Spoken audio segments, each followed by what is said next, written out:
यूं तो आपने ऐसी कई रहस्यमय घटनाओं के बारे में सुना होगा जिनका प्रमाण आज तक वैज्ञानिकों को नहीं मिला।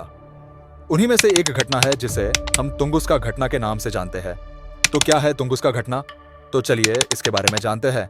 सन 1908 साइबेरिया के तुंगुस्का क्षेत्र में एक सामान्य सुबह थी। स्थानीय लोग अपने रोजमर्रा के कामों में व्यस्त थे।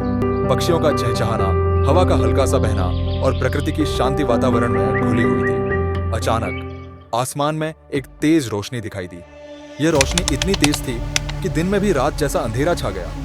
कुछ ही पलों में एक जोरदार धमाका हुआ जिसने पूरे क्षेत्र को हिलाकर रख दिया। यह धमाका इतना शक्तिशाली था कि उसकी आवाज 1500 किलोमीटर दूर तक सुनी गई।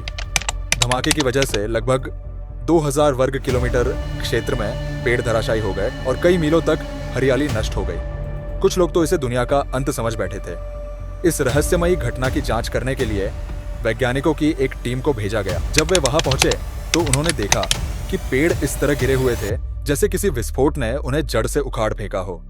लेकिन विस्फोट का कोई गड्ढा या निशान नहीं था, जिससे वैज्ञानिक चौंक गए। वैज्ञानिकों ने इस घटना के कई संभावित कारण बताए। सबसे सामान्य थ्योरी ये थी कि कोई विशाल उल्कापिंड वायुमंडल में प्रवेश करके फट गया होगा।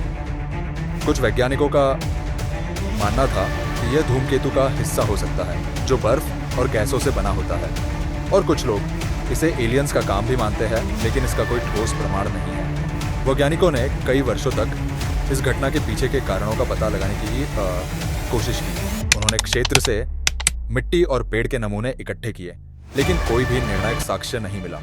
कुछ लोगों का मानना था कि यह एक सुपरनेचुरल घटना हो सकती है। एक स्थानीय शिकारी ने दावा किया कि उसने आसमान में एक अजीबोगरीब आकृति देखी थी जो तेजी से धरती की ओर बढ़ रही थी। कई वर्षों की शोध और जांच के बाद वैज्ञानिक इस नतीजे पर पहुंचे कि यह घटना एक उल्कापिंड के वायुमंडल में प्रवेश करने और विस्फोट के कारण हुई थी। यह विस्फोट इतना शक्तिशाली था कि उसने जमीन तक पहुंचने से पहले ही वातावरण में ही धमाका कर दिया, जिससे जमीन पर गड्ढा नहीं बना। आज भी तुंगुस्का घटना एक रहस्य बनी हुई है। हालांकि वैज्ञानिकों ने इसे एक उल्कापिंड के विस्फोट के रूप में स्वीकार किया है, फिर भी कई सवाल अभी भी अनुत्तरित है। क्या यह वास्तव में एक उल्कापिंड था या इसके पीछे कोई और रहस्य छुपा हुआ है? तो दोस्तों, तुंगुस्का घटना हमें यह सोचने पर मजबूर कर देती है कि हमारे ब्रह्मांड में अभी भी कई ऐसे रहस्य हैं जिन्हें सुलझाना बाकी है। क्या यह सिर्फ एक प्राकृतिक घटना थी या इसमें कुछ और भी था? यह तो समय ही बताएगा। क्या आपको लगता है कि तुंगुस्का घटना के पीछे कुछ और रहस्य हो सकता है? नीचे कमेंट में हमें बताएं। और अगर आपको ये कहानी पसंद आई हो तो लाइक और सब्सक्राइब करना न भूलें।